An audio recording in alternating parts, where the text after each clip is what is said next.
Belakangan ini, kita sering sekali mendapati berita-berita yang tidak sesuai dengan fakta.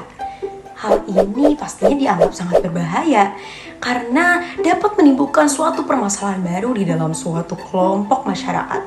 Akibatnya, masyarakat tersebut akan mudah terprovokasi karena mendapati berita-berita yang tidak sesuai dengan fakta. Agar kalian dapat membedakan mana berita yang sesuai dengan fakta dan juga berita hoax, mari kita simak video pembelajaran kali ini sampai habis ya. Bicara tentang teks berita, pastinya timbul pertanyaan di benak kalian. Kenapa orang mudah percaya dengan berita hoax? Jawabannya, karena masyarakat saat ini masih belum bisa membedakan mana berita yang fakta dan mana berita yang bohong. Maka dari itu, literasi media adalah salah satu jalan keluar agar masyarakat terhindar dari persebaran berita-berita hoax tersebut.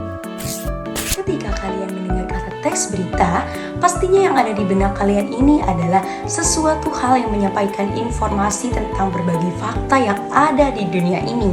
Maka dari itu, dapat kita simpulkan bahwasannya teks berita ini adalah teks yang memberikan informasi atau kabar terkini yang berisikan secara faktual dan juga aktual.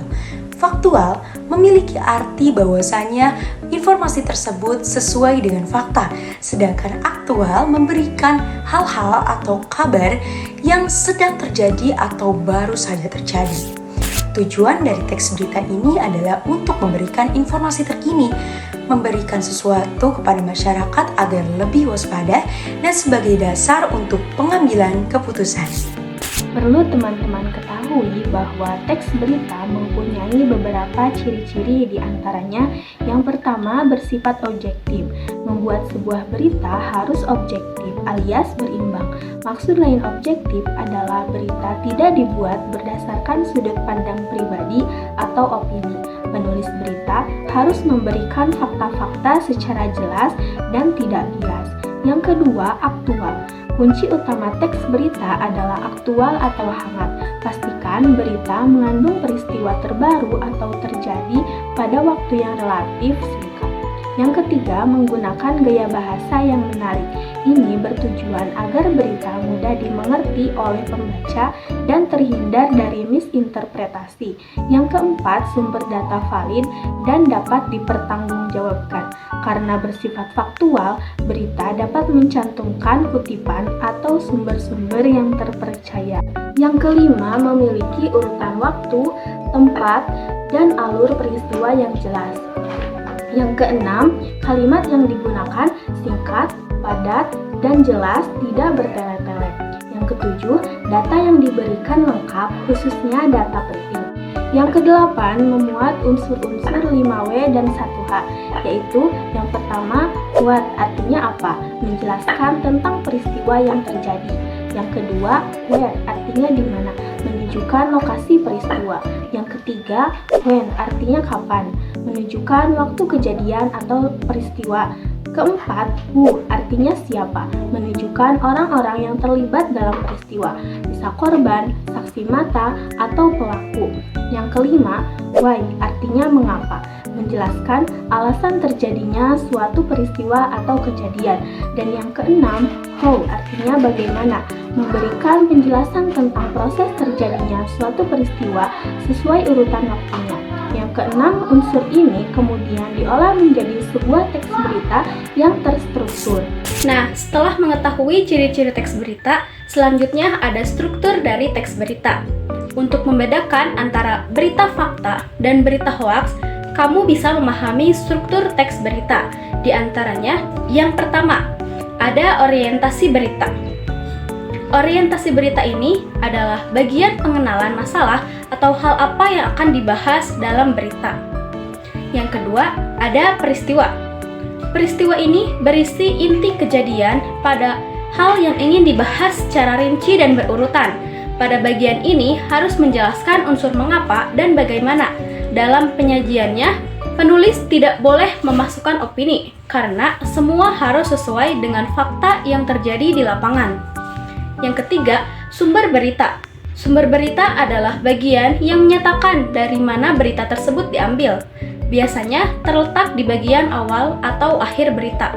Dari sumber berita ini, pembaca dapat menilai apakah sumber beritanya kredibel dan dapat dipercaya atau tidak. Nah, setelah memahami struktur teks berita, sekarang kamu harus perhatikan kaidah kebahasaannya ya. Hal ini merujuk pada bagaimana kaidah sebuah teks dibangun. Kaidah kebahasaan teks berita diantaranya, yang pertama, adanya verba transitif. Verba transitif adalah kata kerja yang membutuhkan objek atau pelengkap dalam kalimatnya supaya memiliki makna yang utuh. Yang kedua, adanya verba pewarta. Verba pewarta ini adalah kata yang digunakan untuk mengindikasikan suatu percakapan. Nah, sekarang kita sudah tahu ya tentang struktur dan kaidah kebahasaan dalam teks berita. Apakah teman-teman semua paham? Bagus sekali. Nah, setelah kamu memahami struktur dan kaidah kebahasaan teks berita, kamu harus memahami syarat-syarat menulis teks berita supaya kamu bisa lebih memahami sebelum dan saat menulis teks berita. Apa saja ya syarat-syarat menulis teks berita? Langsung saja saya akan memaparkan 6 syarat menulis teks berita, yaitu yang pertama, faktual, yang kedua, aktual, yang ketiga, seimbang, yang keempat, lengkap, yang kelima, menarik, dan yang keenam, sistematis. Saya akan menjelaskan satu persatu supaya kamu lebih memahaminya.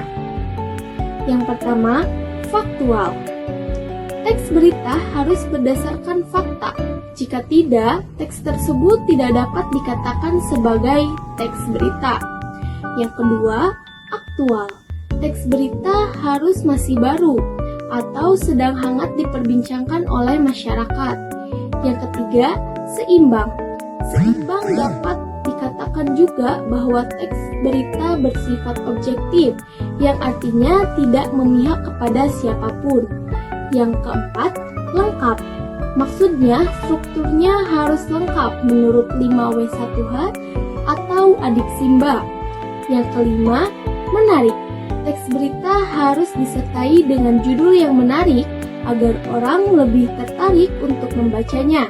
Yang keenam, sistematis. Teks berita harus berurutan atau sistematis. Nah, melalui penjelasan ini, saya harap kamu sudah paham mengenai syarat-syarat menulis teks berita.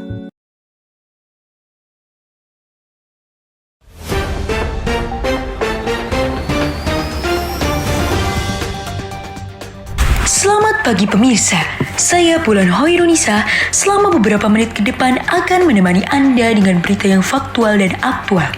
Berita kali ini datang dari Provinsi Sumatera Utara, tepatnya Kabupaten Deli Serdang. Seorang sopir taksi online, Ramli Lumangau, tewas usai ditikam oleh perampok di Jalan Telaga Dingin, Desa Sei Semayang, Deli Serdang. Kini, pelaku yang menjalankan aksinya dengan modus berpura-pura sebagai penumpang ditangkap. Kapolsek Sunggal Kompol Chandra Yuda mengatakan kejadian itu berlangsung pada Senin 4 Oktober 2023 sekitar pukul 17.30 waktu Indonesia Barat dan pelaku bernama Cesar Veron Manoro. Saat korban tiba di lokasi, pelaku naik ke dalam mobil korban tepat di belakang tempat duduk sopir. Kemudian saat di perjalanan, pelaku langsung mengambil pisau dari dalam tasnya. Korban diduga ditusuk 4 kali di bagian perut dan dada. Korban sempat berusaha melawan, namun pelaku mengambil alih kemudi mobil. Pertikaian sempat terjadi sehingga mobil korban menabrak sejumlah pengendara lainnya di Jalan Saiman Cirim. Lalu warga setempat pun heboh akibat kejadian tersebut. Warga langsung mengamankan pelaku di lokasi, sementara korban meninggal dunia di Rumah Sakit Umum Latersia akibat luka yang dideritanya. Saat ini, pelaku telah ditahan di Polsek Sunggal. Pengakuan pelaku baru pertama kali beraksi merampok taksi online. Pelaku sedang diproses hukum lebih lanjut. Informasi tadi menutup jumpa kita pada kali ini. Saya Bulan Hoirunisa, pamit undur diri.